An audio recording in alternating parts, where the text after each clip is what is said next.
What is up, everyone? Welcome back to another video here on fantasyfootballscout.co.uk.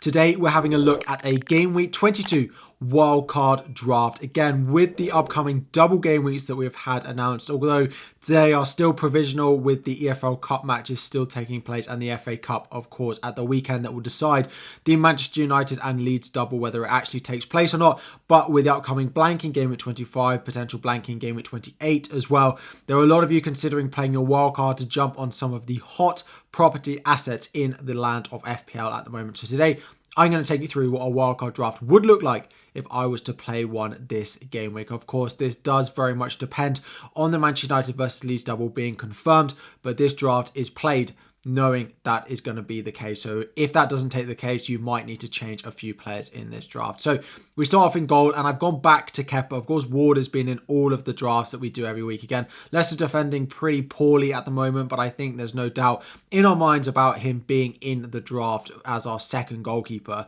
I've jumped around. I could potentially have Pope in here. You could have David Raya. I've gone back to Kepa with 10 and 9 pointers over the past 2 game weeks for the Chelsea goalkeeper. The Chelsea fixtures from this week onwards do look pretty nice as well, with the likes of Fofana, Chilwell, Reece James all looking like they are nearing returns to Premier League action. I do think it will shore up that Chelsea defence a little bit more. Chelsea have not looked that great marooned in mid-table. As much as a Chelsea fan, it pains me to say this.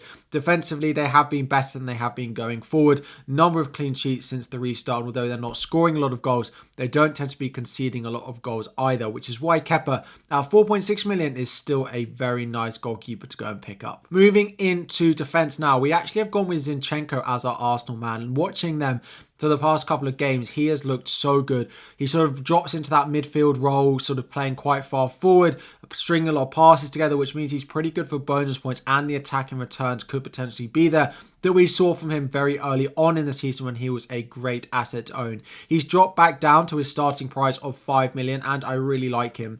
You could go with Ben White, but he didn't have a great first half. Tomiyasu is, in theory, a better one-on-one defender, although Ben White has a lot of qualities as well. I just don't like those early subs that Ben White's been going, so I have gone with Zinchenko. Now, you might think, well, Zinchenko's going to rotate with Tierney. I don't think it's going to happen as early on as we've seen it with Ben White. I think Zinchenko, now that he's back fit, is going to be pretty nailed on. But if you have the money and you want a safer option, Gabriel and Saliba are, of course, both there as well. Trippier is in there, the bonus point king. Newcastle defending really well, but of course, potential blank in game week 25 means that I've not gone with a second Newcastle defensive option. We've just gone with Trippier. Again, you can bench him if they do blank in game week 25. Elsewhere, we have, of course, gone with Luke Shaw. So Manchester United potentially doubling at home to Crystal Palace and at home to Leeds United as well in game week 22 means having a triple up on Manchester United if you are playing your wildcard this week feels almost locked in. And Luke Shaw is the defender that we have gone for. The bonus point potential, the attacking threat that we've seen from him since the restart means that he's the one that I've gone with. And then we've gone with John Stones. There's a lot of debate about whether we should be having Manchester City defenders at the moment because Ake looked like he was the one to start and then he lost his place at the weekend. John Stones has been starting, Akanji's been starting as well.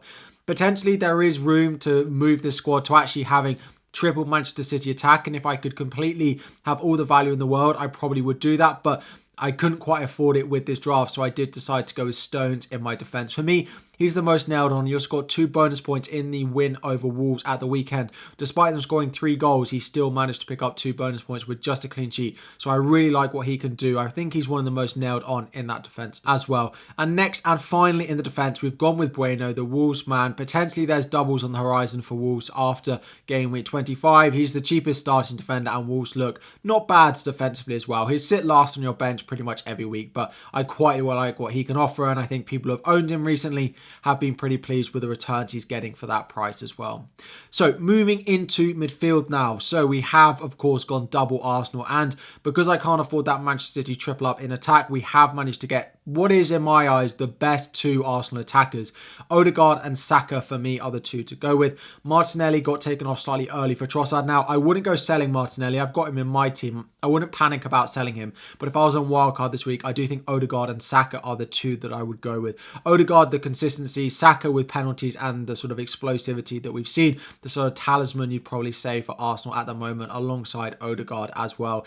From game week 22, their fixtures look really nice. Of course, having the double up in game week 23 for their double game week looks really nice. Plus adding the triple up in their defensive option in Zinchenko as well. So with their double game week in game week 23, having triple Arsenal this week, again, feels pretty locked in.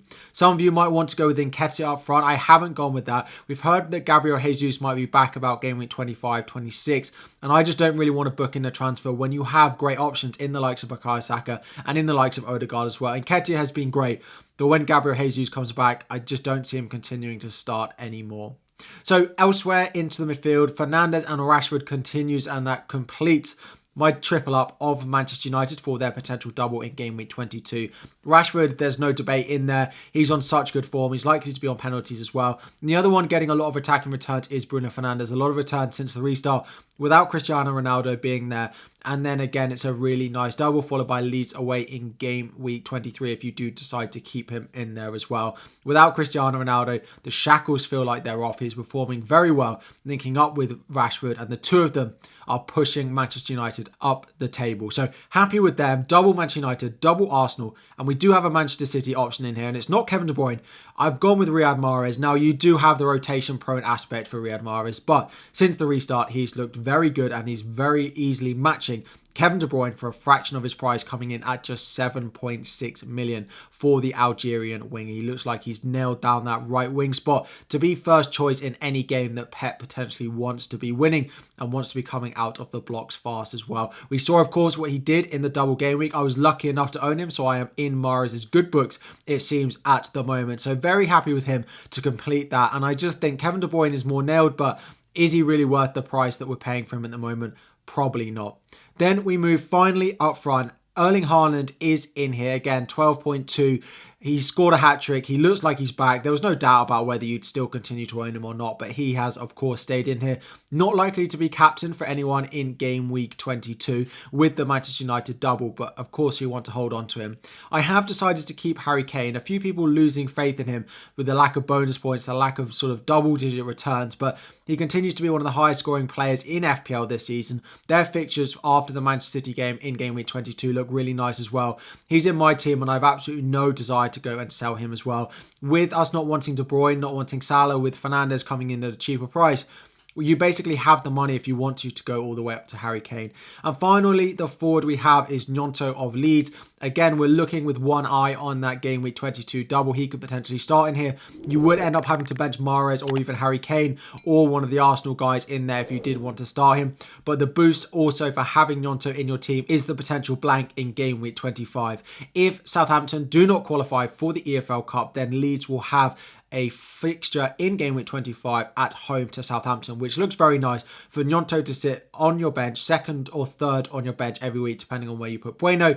And then Gnonto can come in and just play that one fixture for you. And I think it rotates really nicely game week 22 and game week 25 as well to cover that blank game week. He's looked really good, one of the main creative and goal scoring threats that Leeds United have at the moment. So this is my current thinking if I was on a wildcard. It's pretty similar to the previous ones. You might tweak a few players here or there. We've squeezed Saka in this one, which we didn't have in previous drafts.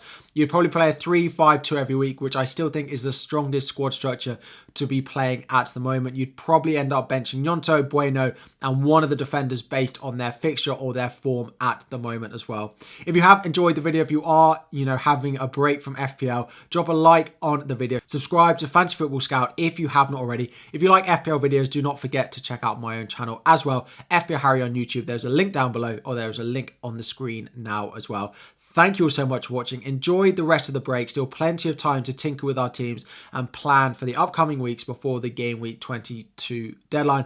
I'll be back with another video though next week before it comes around. Thank you for watching. Like and subscribe before you go, and I'll be back again very soon.